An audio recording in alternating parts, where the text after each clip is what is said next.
Hello students, welcome to Nivemaths. இன்னைக்கு வந்து நம்ம யூனிட் எக்ஸசைஸ் 2ல 7th question பார்க்க போறோம். Question என்னன்னா, two arithmetic progressions have the same common difference. The first term of one arithmetic progression is 2 and that of the other is 7. அதாவது என்ன சொல்றாங்கன்னா, two arithmetic progressions இருக்கு, ரெண்டுமே வந்து same common difference தான். இப்போ ஒரு arithmetic progressionல first term வந்து 2 அப்படின்னு சொல்லியிருக்காங்க, இன்னொரு arithmetic progressionல first term என்ன 7. Show that the difference between their 10th terms is the same as the difference between their 21st terms, which is the same as the difference between any two corresponding terms. அதாவது இப்போ ரெண்டு arithmetic progressions ஓட 10th terms இதோட difference பார்த்தீங்கன்னா வந்து சேமாக இருக்கணும். எது கூட சேமாக இருக்கணும்னா, இப்போ ரெண்டு arithmetic progressions ஓட 21st terms, ஸோ இதோட டிஃப்ரென்ஸும் சேமாக இருக்கணும். இது வந்து எப்படின்னா, difference between any two corresponding terms. அதாவது ஒரு arithmetic progressionல சப்போஸ் நீங்கள் 5th term எடுக்கிறீங்க, இன்னொரு arithmetic progressionலேயும் 5th termனா, அப்போ அதோட டிஃப்ரென்ஸ் வந்து அதே மாதிரி எல்லா டேர்ம்ஸ்க்கும் நீங்கள் பார்த்தீங்கனாலுமே சேமாக தான் இருக்கணும். ஸோ இதான் வந்து நம்ம ப்ரூவ் பண்ணோம். இப்போது ஃபஸ்ட் என்ன சொல்லியிருந்தாங்க, ரெண்டு arithmetic progressions இருக்குது. ஸோ ஒரு arithmetic progression 1 அப்படின்னு எடுத்துக்கலாம். ஸோ arithmetic progression 1, இன்னொன்று வந்து arithmetic progression 2. இப்போ இதில் டிஃப்ரென்ஸ் வந்து சேம் தான். ஸோ இதில் காமன் டிஃப்ரென்ஸ் டி, இங்கே காமன் டிஃப்ரென்ஸ் டி. இங்கே ஃபர்ஸ்ட் டேர்ம் வந்து என்ன சொல்லியிருக்காங்க, ஃபர்ஸ்ட் arithmetic progressionல 2. அப்போது இங்கே ஏயோட வேல்யூ என்ன 2. இப்போ செகண்ட் arithmetic progressionல ஏயோட வேல்யூ என்ன 7, அதாவது ஃபர்ஸ்ட் டேர்ம். இப்போ என்ன சொல்லியிருக்காங்க, difference between the 10th terms. அப்போது 10th term வந்து நம்ம எப்படி எழுதலாம், இங்கே வந்து T10 equal to a plus 9D அப்படின்னு எழுதலாம். ஏன்னா nth term வந்து நம்ம எப்படி எழுதுவோம், Tn equal to a plus n minus 1 into d. அப்போ T10 வந்து ஏ ப்ளஸ் 9D. இங்கே ஏயோட வேல்யூ என்ன 2. அப்போ இங்கே 10th term வந்து 2 ப்ளஸ் 9D அப்படின்னு வரும். ஸோ இது வந்து ஃபர்ஸ்ட் arithmetic progression. இப்போ இங்கே செகண்ட் arithmetic progression, இங்கே 10th term, இது நம்ம கேபிட்டல் T அப்படின்னு எடுத்துக்கலாம் ஒரு டிஃப்ரென்ஸ்க்காக. அப்போது 10th term இங்கே என்ன வரும், ஏ ப்ளஸ் 9Dனா இங்கே ஏயோட வேல்யூ என்ன 7. அப்போது 7 ப்ளஸ் 9D அப்படின்னு வரும். ஸோ இதான் வந்து 10th term செகண்ட் arithmetic progressionல, இது வந்து 10th term ஃபர்ஸ்ட் arithmetic progressionல. ஸோ இப்போ இதோட டிஃப்ரென்ஸ் வந்து நம்ம கண்டுபிடிக்கணும்.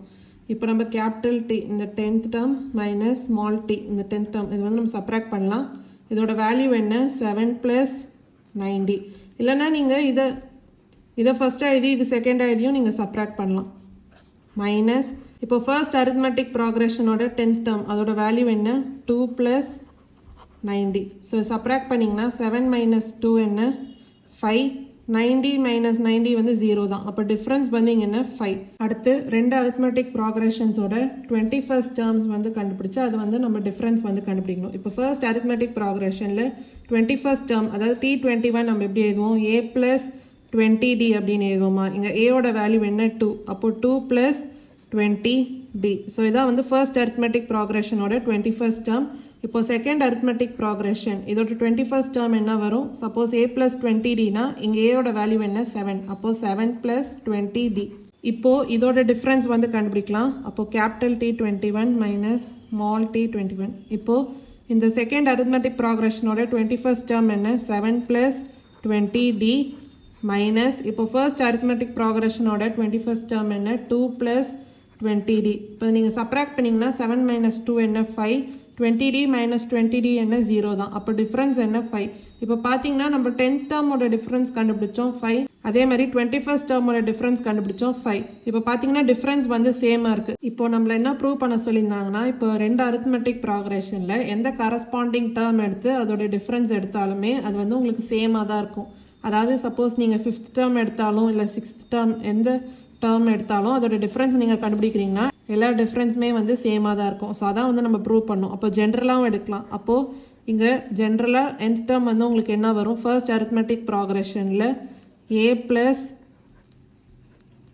n மைனஸ் 1 இன்டூ டி அப்படின்னு வருமா. இங்கே ஏயோட வேல்யூ அதாவது ஃபர்ஸ்ட் term வந்து என்ன 2. அப்போ 2 plus n minus 1 into d அப்படின்னு வரும். இப்போ செகண்ட் arithmetic progressionல nth term உங்களுக்கு என்ன வரும் 7 plus n minus 1 into d அப்படின்னு வரும். ஸோ இதோட டிஃப்ரென்ஸ் வந்து நம்ம கண்டுபிடிக்கலாம். அதுக்கு முன்னாடி இதை 2 ப்ளஸ் ND மைனஸ் டி அப்படின்னு எழுதலாம். அதாவது டி வந்து ஒரு மல்டிப்ளை ஆச்சுன்னா. அதே மாதிரி செகண்ட் arithmetic progressionல இங்கே nth term வந்து 7 ப்ளஸ் ND மைனஸ் டி. இப்போ இதோட டிஃப்ரென்ஸ் வந்து நம்ம கண்டுபிடிக்கலாம். அதாவது ரெண்டு அரித்மெட்டிக் ப்ராக்ரெஷன்ஸோட nth டேர்ம். அப்போ இங்கே என்ன வரும் 7 + nd - d minus 2 + nd - d அப்படின்னு வரும்.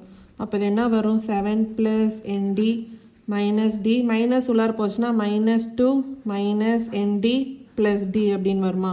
அப்போ nd - nd கேன்சல் ஆகும், -d + d கேன்சல் ஆகும். அப்போ மீதி இருக்கிறது என்ன 7 - 2 என்ன 5. இப்போ பார்த்தீங்கன்னா நம்ம டிஃப்ரென்ஸ் கண்டுபிடிக்கும் போது 5 அப்படின்னு தான் வருது. ஸோ இதான் வந்து நம்மளை ப்ரூவ் பண்ண சொல்லியிருந்தாங்க. அதாவது எந்த கரஸ்பாண்டிங் டேர்ம்ஸ் எடுத்தாலுமே உங்களுக்கு டிஃப்ரென்ஸ் வந்து சேமாக தான் வரும். ஸோ இது வந்து நம்ம ப்ரூவ் பண்ணியாச்சு. So hence proved.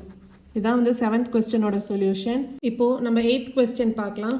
A man saved ₹16,500 in 10 years. In each year after the first, he saved ₹100 more than he did in the preceding year. How much did he save in the first year? அதாவது டோட்டலாக 16,500 வந்து save பண்ணியிருக்காங்க in 10 years. அதாவது n = 10. அதே மாதிரி total வந்து 16,500. அப்போது sum of n terms வந்து நம்ம 16,500 அப்படின்னு எழுதிக்கலாம். rupees.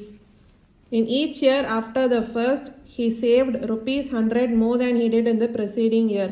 அதாவது ஒரு வருஷத்தில் சப்போஸ் ஒரு உதாரணத்துக்காக ₹1000 சேவ் பண்ணியிருந்தாங்கன்னா அதுக்கு அடுத்த வருஷம் பார்த்தீங்கன்னா ₹100 எக்ஸ்ட்ரா.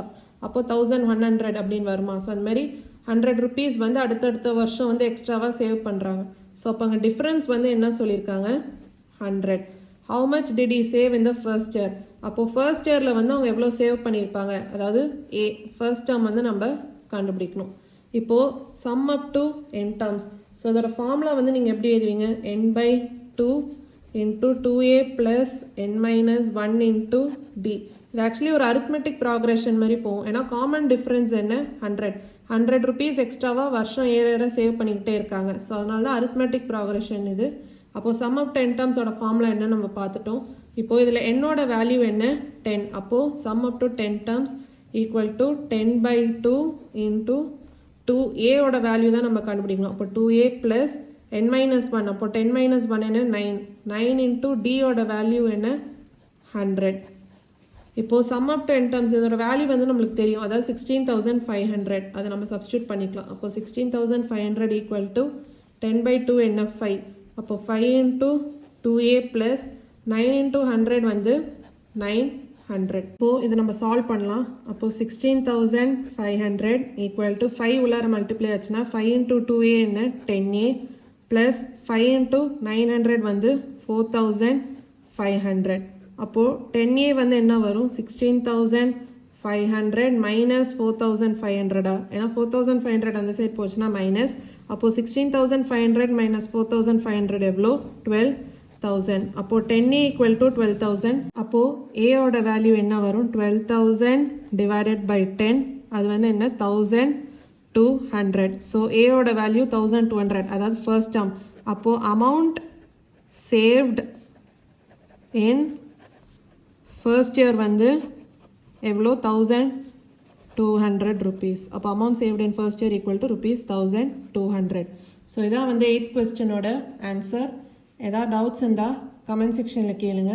மறக்காமல் நிவிமேக்ஸ் சேனலை லைக் பண்ணி ஷேர் பண்ணி சப்ஸ்கிரைப் பண்ணுங்கள். தேங்க்யூ ஸோ மச் ஃபார் வாட்சிங் திஸ் வீடியோ.